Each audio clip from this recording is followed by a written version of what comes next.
ने मेरी जान लेने की कोशिश की, वो जमाल नहीं है। हद से ज्यादा बढ़ती जा रही है वो लड़की, मैं और बर्दाश्त नहीं करूंगा। हेमन बेकसूर है इस सब। और अगर विलन बुरा है तो उसको बनाने वाला हीरो बुरा क्यों नहीं है पापा? कुछ जो हो रहा है ना, इनके अपने सगे बेटे शहरोज ने किया है। राहिम को किसी भी कीमत पे सजा काटते देखना चाहता हूँ। साफ दिलाने के लिए सब फांसी पर लटक जाए।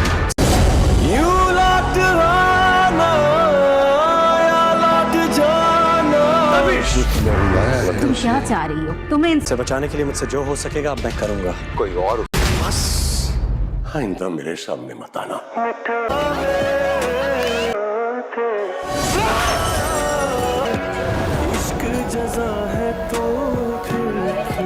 समझाया जाए कि जिसे वो इतने टाइम से विलन समझ रही थी, असल में वही हीरो है। इस इश्क की जुनून की आने वाली एपिसोड में हम देखेंगे कि मीर जुल्फिकार हर कीमत पर राहिम को जेल के सलाखों के पीछे देखना चाहता है और उसके लिए वो मुल्क के नामवर बैरिस्टर को ऐमन के घर भेजेगा, जो ऐमन से कहेगा कि वो उसका केस बगैर किसी फीस के लड़ना चाहता है।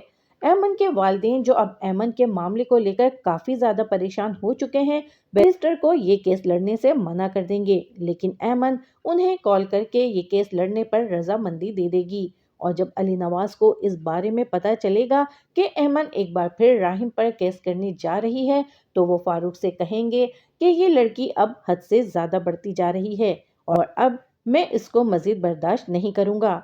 जिस पर फारूक अली नवाज से कहेंगे कि ऐमन और उसकी फैमिली इतनी स्ट्रॉन्ग नहीं है जो मोइन जैसे बड़े वकील को हायर कर सकें। यकीनन ऐमन को इस केस के लिए कोई और सपोर्ट कर रहा है। ड्रामे में हम मजीद देखेंगे कि अब तक वही लोग जो ऐमन को बेकसूर समझकर राहिम के खिलाफ नारे लगा रहे थे, अब वही लोग जमाल के बयान के बाद ऐमन के घर के बाहर ऐमन के खिलाफ नारेबाजी करेंगे। और जमाल के बयान के बाद ये भी साबित हो जाएगा कि इस तमाम मामले में राहिम बेकसूर है और जमाल और ऐमन ने मिलकर राहिम नवाज को बदनाम करने की कोशिश की है, जिसके बाद पुलिस ऐमन के घर आकर उसको भी गिरफ्तार कर लेगी। और राहिम नवाज ये जानकर के ऐमन गिरफ्तार हो चुकी है बहुत ज्यादा गुस्से में आ जाएगा और अली नवाज को बताने की कोशिश करेगा कि ऐमन बेकसूर है और जो कुछ किया है वो शहरोज ने किया है। राहिम के मुंह से शहरोज का नाम सुनकर अली नवाज बेइंतहा गुस्से में आ जाएंगे, क्योंकि आफिया बेइंतहा चालाकी से पहले ही अली नवाज को इस बात का यकीन दिला चुकी हैं कि इस तमाम मामले में शहरोज का कोई हाथ नहीं है और राहिम शहरोज को इस मामले में बिला वजह घसीट रहा है।